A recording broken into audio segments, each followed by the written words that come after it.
नमस्कार, आप देख रहे हैं राजस्थान टीवी न्यूज़ चैनल। मैं आपके साथ में जितेंद्र कुमार मीणा। मैं अभी जयपुर स्वास्थ्य भवन में मौजूद हूँ, जहाँ पर पैरामेडिकल वालों का प्रदर्शन चल रहा है। तो हम बात करेंगे कि इनका क्या मांगे है। नमस्कार जी। नमस्कार जी। मैं 2018-19 बैच से ओटी टेक्नीशियन हूँ। ये कोर्सेज़ हैं जो पैरामेडिकल कोर्सेज़ सरकार 2015 से चला रही है। सरकार चुनिंदा कोर्सेज़ में अभी तक वैकेंसी निकालती। सरकार मानती है कि पैरामेडिकल कोर्सेज़ में lab technician, ECG technician, radiographer technician, ophthalmic technician इन्हीं के हैं। OT technician, blood bank, cath lab इनकी कोई भर्ती नहीं निकाली जा रही है। और 2015 से युवा बहुत संघर्षरत है और काफ़ी अधिकारियों के पास गए, उन्होंने बस झूठी दिलासा देते हैं। मुख्यमंत्री साहब के पास गए, एक तरफ मुख्यमंत्री साहब ये बात करते हैं कि मेडिकल जो फ़ाइल का है वो कोई फ़ाइल नहीं रुक सकती है, क्योंकि मैं खुद फ़ाइल मिनिस्टर हूँ, मेडिकल की फ़ाइल मैं देखता हूँ। लेकिन इतनी बड़ी लापरवाही क्यों? आपको पता है चुनावी सीज़न है, जब युवा खुश नहीं रहेगा। स्वास्थ्य भवन के लिए मुख्यमंत्री जी ने बहुत काम किया है, स्वास्थ्य विभाग में बहुत काम किया है, लेकिन इसी के साथ हम ये चाहते हैं कि हमें भी कुछ करे, क्योंकि ये युवा वर्ग एक सरकार बनाने में बहुत बड़ा योगदान देगा। और इस तरफ भी देखा जाए, एक युवा वर्ग की तरफ देखा जाए, आज 3 साल से संघर्षरत हैं हम। जॉब छोड़ के प्राइवेट हॉस्पिटल में इतनी जॉब नहीं मिल पाती है। ये सब कुछ करके संघर्षरत होके तो भी ये नहीं सुन पाते हैं। यहाँ हम मिलते हैं झूठे दिलासे कि अभी डीओबी में फ़ाइल है और काफ़ी संघर्षरत है। मैं यही मांग करूँगा कि मुख्यमंत्री जी इसको विचार करें और आचार संहिता से पहले हमको वैकेंसी की लिस्ट जारी करें और कैडर नियम बनाएं। तो हमारे साथ में और भी युवा है, उनसे भी हम बात करेंगे। नमस्कार जी। सर, आपका नाम? सर, मेरा नाम हरीश यादव है और मैं 2018 ओटी टेक्नीशियन बेस से हूँ। मेरा गहलोत सरकार से कहना यही है कि जब अगर आप डीएमएलटी, डीआरटी, ईसीजी इन सब की वैकेंसी निकाल सकते हो तो हमारी वैकेंसी क्यों नहीं निकाल सकते हो? तो मेरा सरकार से कहना यही, या तो इन डिप्लोमा को बंद करे। इन डिप्लोमा का तो करा ही नहीं है, आरपीएमसी के ऊपर दबाव डाला जाए ताकि ये डिप्लोमा बंद कर दे। या भी सरकार से मेरी गुजारिश है, अगर करा रही है तो फिर इनके जल्दी से जल्दी वैकेंसी निकाली जाए, ताकि जो युवा है हमारे वो परेशान नहीं हो और जल्दी जल्दी ये भी जॉब पा सकें।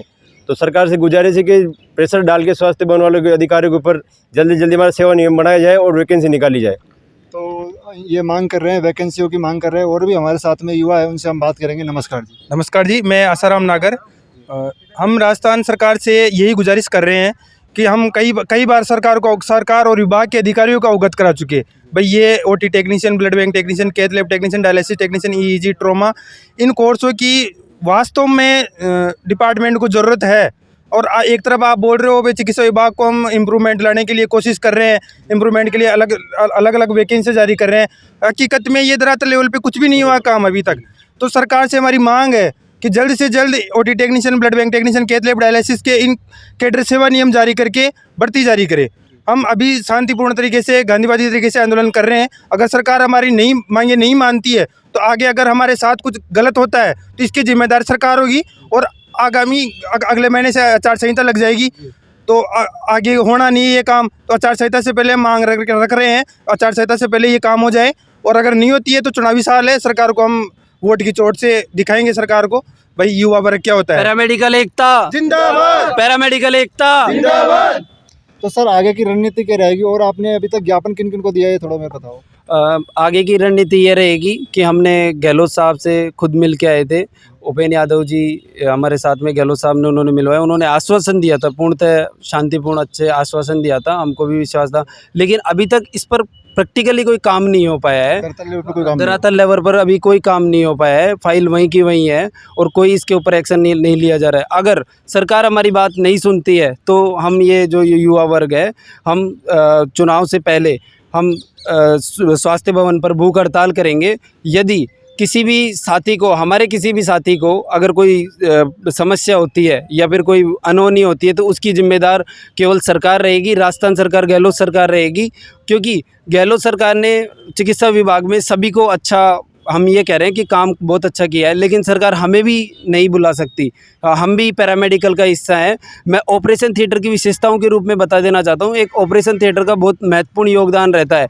अपन देख रहे हैं देश भर में कैंसर से पीड़ित लोगों की कितनी मौतें हो रही हैं, कारण इन्फेक्शन, क्योंकि प्रशिक्षित जो स्टाफ है वो काम नहीं कर पा रहा है ऑपरेशन थिएटर में और स्टेरिलिटी को मेंटेन नहीं कर पाता है, जिसके कारण बहुत मौतें हो रही हैं। और अगर सरकार ये वैकेंसी करके एक प्रशिक्षित स्टाफ लगाएगी तो स्वास्थ्य जो आंकड़े हैं वो भी सुधरेंगे, और दूसरी बात जो स्वास्थ्य की व्यवस्था है, सर्जरी जो डिपार्टमेंट है वो बहुत सफल हो पाएगा।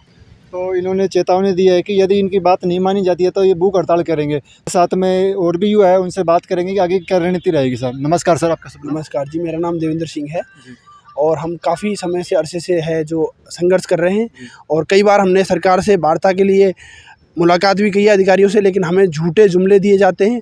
और 5 से आज 7 साल हो गए हैं, क्योंकि 2015 में आरपीएमसी का गठन हुआ है। उसके बाद ना तो अभी तक सेवा नियम बने, बार बार हमें यही कहा जाता है कि आपके सेवा नियम बना दी जाएंगे।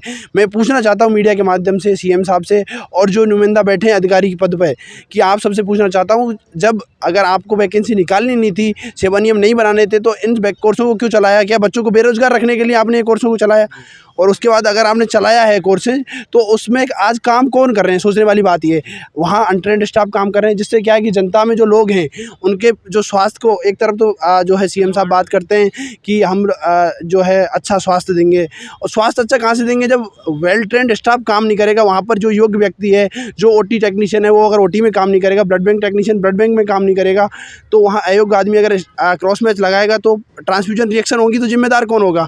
अभी आया था कुछ दिन पहले एसएमएस में कि वहाँ पर पेपर में भी आया था कि जो आइज़ का जो ऑपरेट हुए थे उन सबको इन्फेक्शन हो गया, क्योंकि वहाँ जो उन्होंने प्रॉपर उनका स्टेरिलाइजेशन का ध्यान नहीं रखा। तो अगर जब वेल ट्रेंड स्टाफ नहीं होगा तो कैसे होगा? तो मेरी सरकार से यही मांग है, यही अपील है, यही निवेदन करता हूँ मीडिया के माध्यम से कि हमारी ओर ध्यान दें। हम इतने दिनों से बैठे हैं, जैसे बच्चे भूखे मारे तलस रहे हैं, बच्चे हैं बेरोजगार हैं, इतने दिनों से भटक रहे हैं कि हमारी बातें सुने, कोई सरकार सुने, बार बार वार्ता के लिए जाते हैं, लेकिन कोई सुनता नहीं है। आज इस कदर बैठे हैं कि अगर हमारी बातों को नहीं सुना तो हम यही बैठेंगे, अनिश्चितकालीन धरने पर बैठेंगे, ज़रूरत पड़ी तो भूख हड़ताल करेंगे अगर हमारी बातों को नहीं सुना गया तो ये बोल रहे हैं कि आगामी टाइम यदि इनकी बात नहीं मानी गई तो भूख हड़ताल करेंगे। ये इनकी आगामी चेतावनी है। तो मैं आपके साथ में जितेंद्र मीणा, जयपुर सिटी। हमारी मांगे पूरी करो, सेवा नियम जारी करो, सेवा नियम जारी करो, सेवा नियम जारी करो।